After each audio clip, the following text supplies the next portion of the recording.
जय श्री राधे कृष्ण। आप सभी का आपके अपने YouTube channel VK Mishra present में बहुत बहुत स्वागत है। आइए आज आप सब जानेंगे वैशाख मास कृष्ण पक्ष वर्ष 2026 में वरुथिनी एकादशी का व्रत कब धारण किया जा रहा है। तो जानेंगे व्रत के शुभ मुहूर्त के बारे में, पारण समय के बारे में, पारण कब और किस चीज से किया जाएगा, पारण का क्या समय होगा, इस दिन पूजन का क्या समय होगा, इस दिन क्या करना चाहिए नहीं करना चाहिए। तो आइए जानते हैं इन सबों के बारे में। आप सभी भक्तों को वरुथिनी एकादशी व्रत की ढेर सारी शुभकामनाएं। आप सभी के जीवन में लक्ष्मी नारायण की कृपा से आप सभी को सभी प्रकार के सुख तथा समृद्धि की प्राप्ति हो। जो भी भक्त सच्ची श्रद्धा के साथ, नियम और निष्ठा के साथ वैशाख मास कृष्ण पक्ष की वरुथिनी एकादशी का व्रत धारण करते हैं, इस दिन भगवान विष्णु, माता लक्ष्मी, भगवान श्री कृष्ण और भगवान विष्णु के वाराह अवतार की पूजा करते हैं। तो इस व्रत के पुण्य प्रभाव से व्यक्ति के सभी प्रकार के पाप और ताप नष्ट होते हैं तथा इस व्रत के अनेक प्रकार के पुण्य बतलाए गए हैं। साथ ही इस दिन भगवान का पूजन करके कथा आदि श्रवण करने वालों को जो कि हजारों गोदान का पुण्य फल प्राप्त होता है और अंत में भगवान विष्णु के धाम की प्राप्ति होती है। वैशाख मास कृष्ण पक्ष की एकादशी तिथि प्रारंभ समय 12 अप्रैल 2026 दिन रविवार रात्रि 1:19 और एकादशी तिथि की जो समाप्ति है वह 13 अप्रैल 2026 दिन सोमवार रात्रि 1:10 पे एकादशी तिथि की समाप्ति है। तो सूर्योदय व्यापनी के अनुसार सभी भक्तजन अस्मार्थ हो या वैष्णव हो, सबों के लिए 13 अप्रैल 2026 दिन सोमवार को सभी भक्तजन एकादशी का व्रत धारण करेंगे।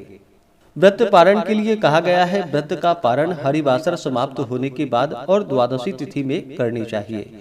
तो द्वादशी तिथि प्रारंभ समय 13 अप्रैल 2026 दिन सोमवार रात्रि 1:11 और द्वादशी तिथि की जो समाप्ति है वह 14 अप्रैल 2026 दिन मंगलवार रात्रि 12:14 पे द्वादशी तिथि की समाप्ति है।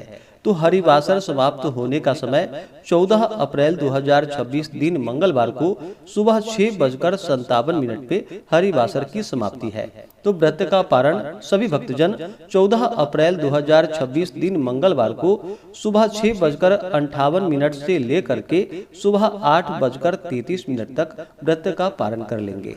वरुथिनी एकादशी व्रत का पारण कुशोदकेन पारणम यानी कि कुशा के जल से व्रत का पारण है।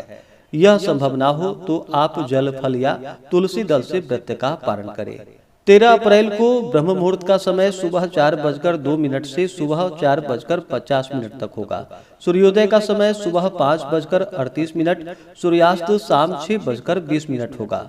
राहु काल का समय सुबह 7:13 से सुबह 8:48 तक और 14 अप्रैल को दोपहर 3:09 से शाम 4:45 तक होगा। राहु काल समय के दौरान कोई भी शुभ कार्य या नया कार्य नहीं करना चाहिए, इस बात का ध्यान रखें। प्रातः काल पूजा का शुभ मुहूर्त 13 अप्रैल को सुबह 5:38 से सुबह 7:12 तक होगा। शाम को पूजा का शुभ मुहूर्त शाम 4:45 से शाम 7:44 तक होगा। अभिजीत मुहूर्त का समय सुबह 11:56 से दोपहर 12:47 तक होगा। विजय मुहूर्त का समय दोपहर 2:30 से दोपहर 3:21 तक होगा। नक्षत्र जो कि 13 अप्रैल को धनिष्ठा होगा शाम 4:03 तक, उसके बाद शतभिषा नक्षत्र होगा। योग शुभ होगा शाम 5:17 तक, उसके बाद शुक्ल योग होगा।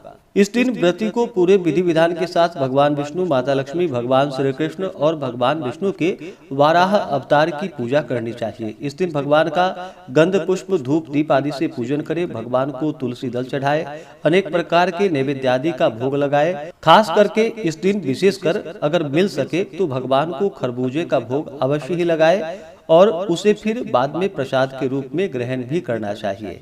जब भी भगवान को भोग लगाते हैं तो तुलसी दल या तुलसी पत्र डाल करके ही भगवान को भोग लगाए। भोग लगाने के बाद जल से आचमनी करवाए। मुख शुद्धि के लिए पान पत्र, सुपारी, लौंग, इलायची के साथ में अर्पित करे, द्रव्य दक्षिणा चढ़ाएं और फिर एकादशी व्रत का कथा श्रवण करे। भगवान विष्णु के अस्तोत्र, चालीसा, पुरुषोक्त आदि का पाठ या श्रवण करे तो बड़ा ही पुण्य फलदायी होता है।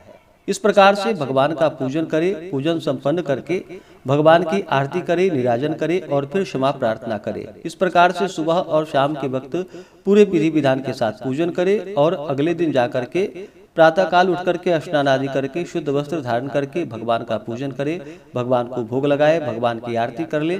इसके बाद ब्राह्मणों को भोजन करवाए, ब्राह्मणों को दान और दक्षिणा दे और फिर समय के अनुसार व्रत का पालन करना चाहिए।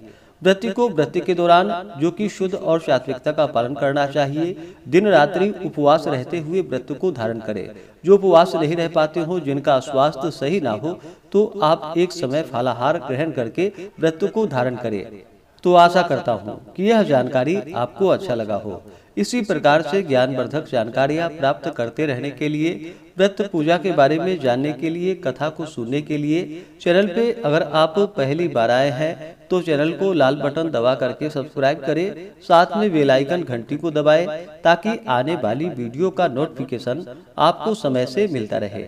वीडियो को लाइक करें, शेयर करें। सुखी रहें और स्वस्थ रहें। जय श्री राधे कृष्ण। धन्यवाद।